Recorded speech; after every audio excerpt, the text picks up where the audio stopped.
Hey, and welcome back to Unwrapped. I am your host, Tasha Pierce.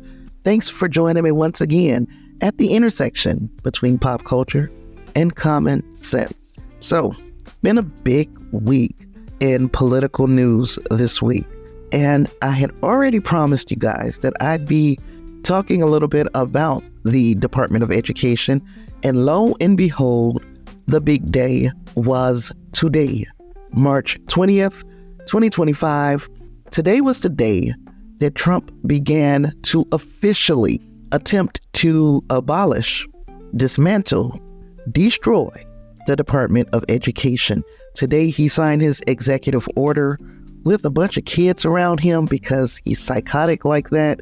And I am going to tell you, number one, why a wannabe dictator would want to destroy the Department of Education. It's not about saving money. Spoiler alert. It's not about saving money. That would be the excuse that they use, but it has nothing to do with the money, or very little to do, because of course, if they save a little money here, that means they will have money for their tax cuts for billionaires there.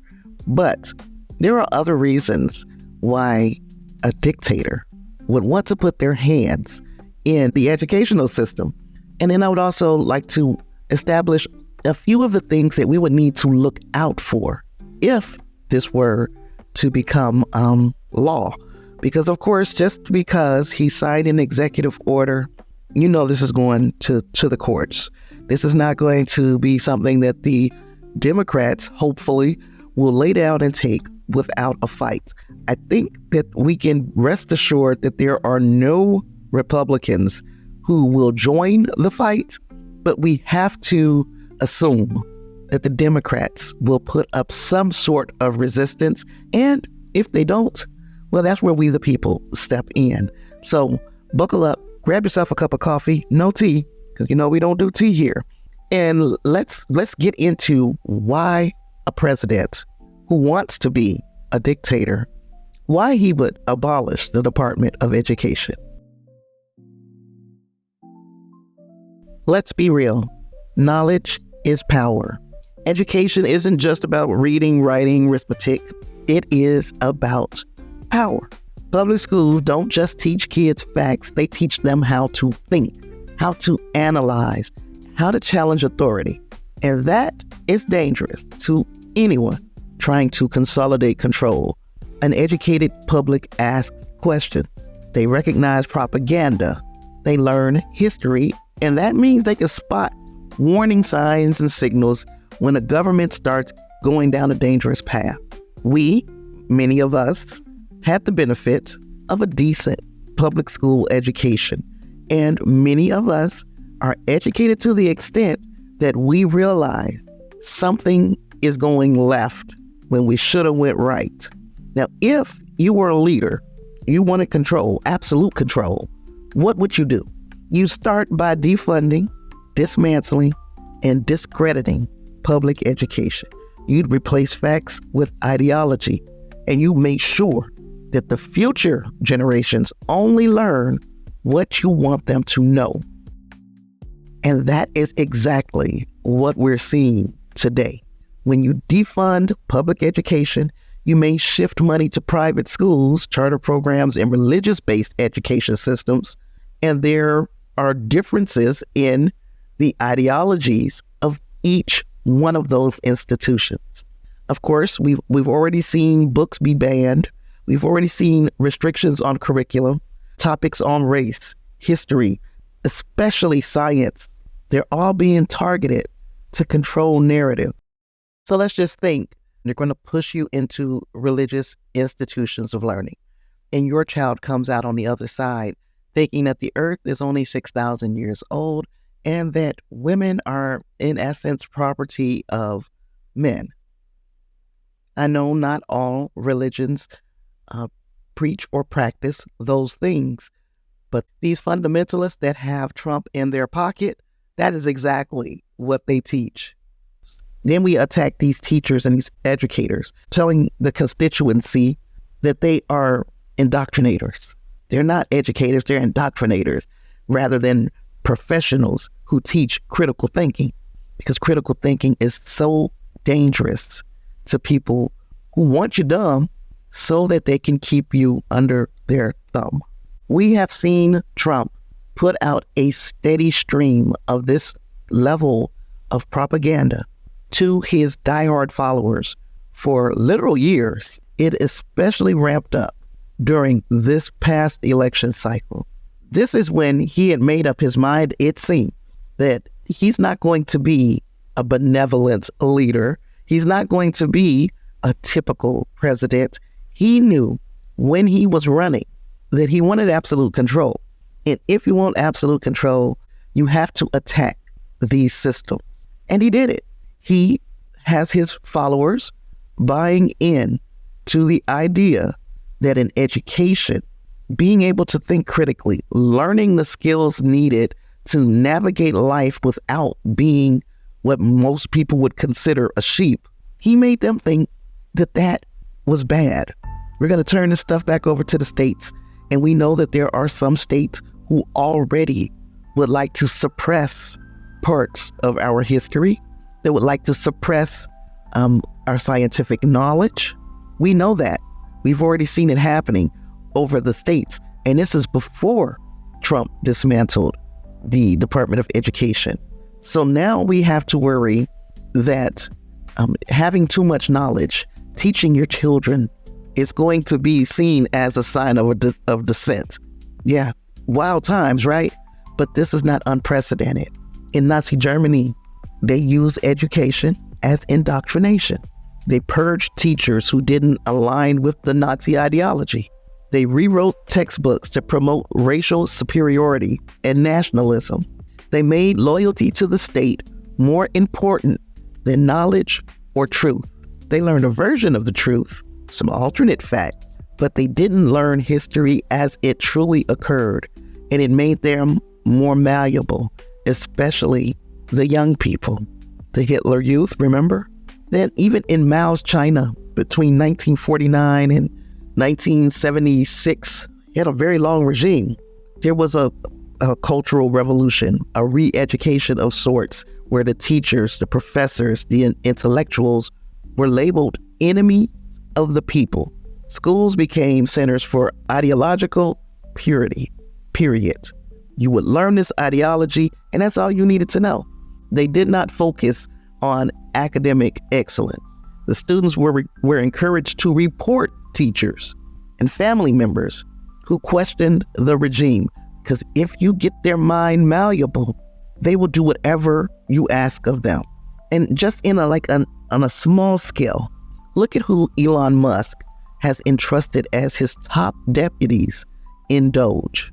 They are young, impressionable people.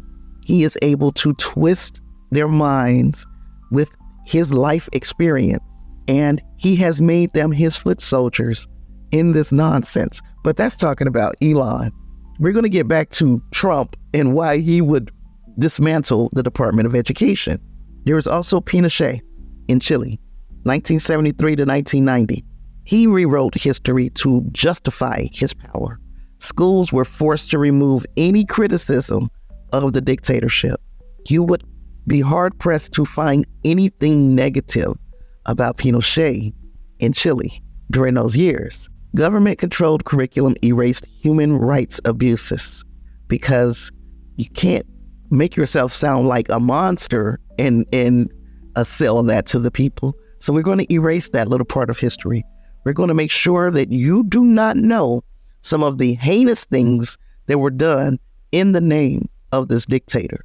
And so these generations between the 70s to the 90s, to 1990, late 80s, 1990, those generations grew up with like this distorted version of reality.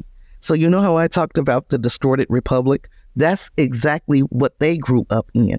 And if we are not careful, that is what they have in store for our young people. Different countries, though, different leaders, but the same playbook. Control education, and you control the future. And that is what we are seeing right now. So what happens at this point when education is dismantled, what's the next step? What's the end game? If the Department of Education is weakened or abolished, there will be, of course, a rise of a private, for-profit education. Schools will become businesses. Quality education will be a privilege, not a right.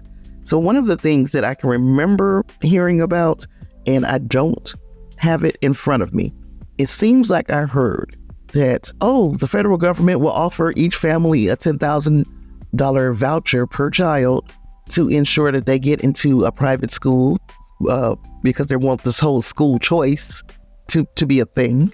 So, okay, we'll give you a $10,000 voucher for your child to get into one of these private schools.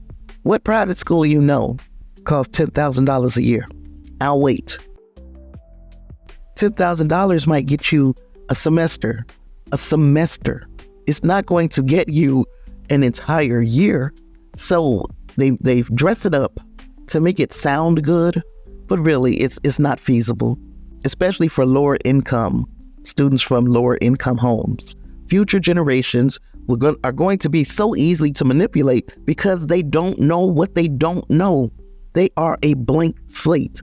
Now, of course, you can try to educate your children at home, but if they have been indoctrinated to the point where they will report you for giving them an alternative education, we're all in trouble.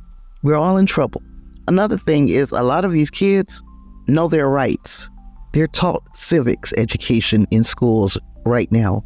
Imagine that being yanked away, making our future generations less informed about their rights and how a democracy even functions. So if you take that away, then you take the science education away, and then states rewrite their history to downplay uncomfortable truths about slavery, about civil rights, or about authoritarianism itself. Like all of those facts about Pinochet, about Mao, about Hitler that I just spit, they would never learn that, because then you'd be able to spot a pattern, and they wouldn't want you to know that. Now, I know it sounds like I'm going off on a deep end, but to control the narrative is to control it all. Removing federal oversight of curriculum standards is going to allow states to distort subjects, to eliminate subjects like philosophy, like ethics, media literacy, all of which encourage independent thought. They don't want independent thinkers. They want everybody to think on the same line, because they're running into some resistance from those of us who have had that type of training. So basically, they would push for an education system that prioritizes obedience and nationalism over analytical thinking. They don't want you to know anything. The only thing that you need to know is American exceptionalism.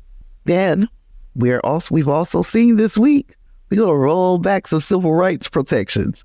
You know, I thought, and I still think, that him rolling back some of those segregation protections, I thought that it is to bait us Black people into the streets so that they can abuse us and use us for propaganda. But also they could use it to reintroduce segregation-like disparities. They're going to cut funding to certain areas. They're going to cut resources to certain areas. Low income, minority, disabled, the LGBTQ protections, Title IX enforcement, accommodations for disabled students, all of that could be weakened or removed entirely with them rolling back this whole segregation thing. So a part of me thinks that was strategic now. It wasn't about us. It was about, we know we're going to make a class of people who we can keep our foot on, because the education that the states will provide them will not be adequate if they're in a marginalized community. Yeah, that in and of itself is a strategy, because a dictator doesn't want an educated, empowered working class. They want a compliant, desperate workforce. They want people to see no path towards upward mobility. Wealthier families are going to get high quality education. They got the money to pay for it. Private institutions, public education will crumble.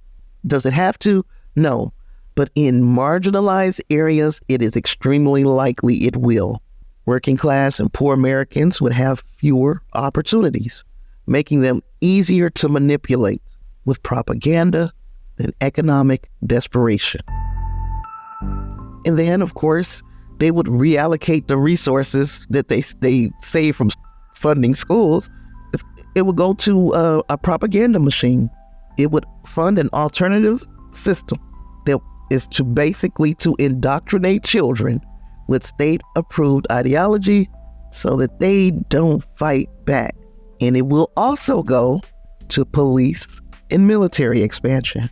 Because just in case there are a few pockets of people who get it in their mind that they are going to resist, they will strengthen the military and the police to make you think twice.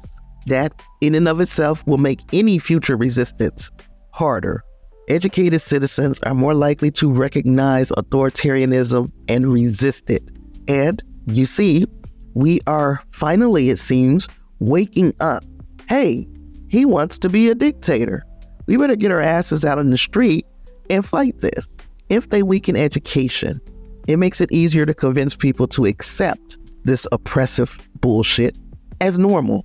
And it will reduce the number of people with the skills to even organize a protest, to even challenge government overreach. They won't recognize that it's even happening. That is what Trump wants. And nope, he can't possibly believe that he's going to live forever. But a little bird says that he wants his son, Donald Trump Jr., to run for president next. And if he runs for president next, what do you think will happen after he gets out of office? If he ever got out of office, what do you think would happen? It would just be another Trump lined up. We would be in for years of Trump. Years, like literal decades of Donald Trump and these types of policies.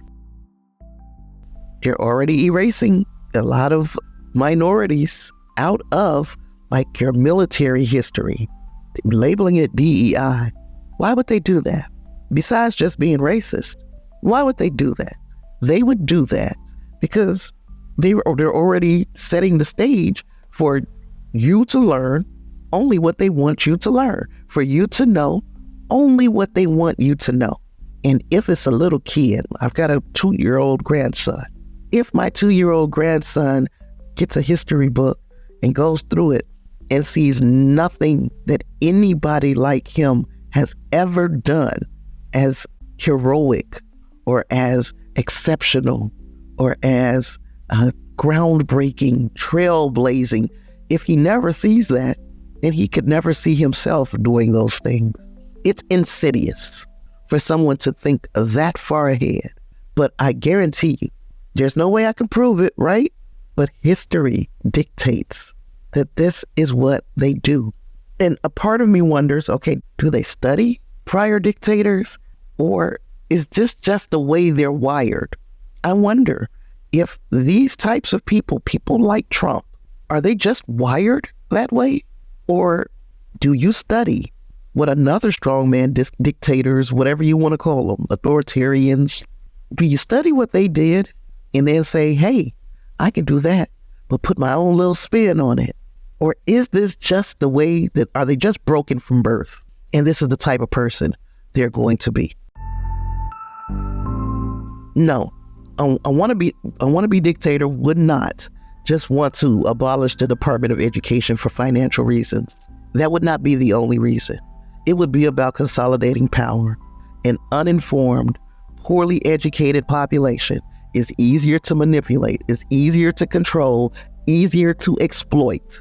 Cutting education means cutting the ability to think critically, to organize, and to fight back.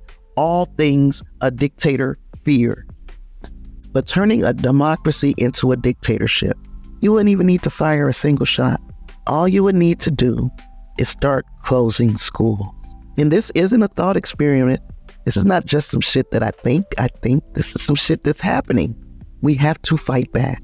We need to stay informed of course, about education policy in your state.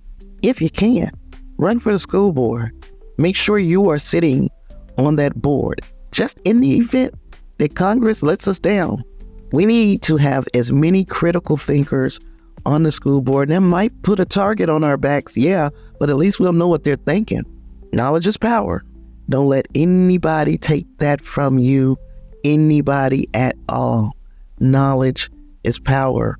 We need to make sure that we are educating our young ones, because we're watching the foundations of public education be chipped away piece by piece. And if we let it happen, we're going to wake up in a country where the next generation don't know enough to fight back. We're going to have to stay informed. Support teachers, support educators, and push back against attacks on education. And that means protesting, because education is the greatest weapon against tyranny. Once knowledge is gone, so is freedom. In the end, an uneducated society is an obedient society. And that's exactly what they want. As I've said many times, thank you for joining me at the intersection between pop culture and common sense. And in the show notes, you will find ways to contact me, ways to support the show, what boycotts we might have on the horizon. Right now, we should be in the thick of our Nestle boycott.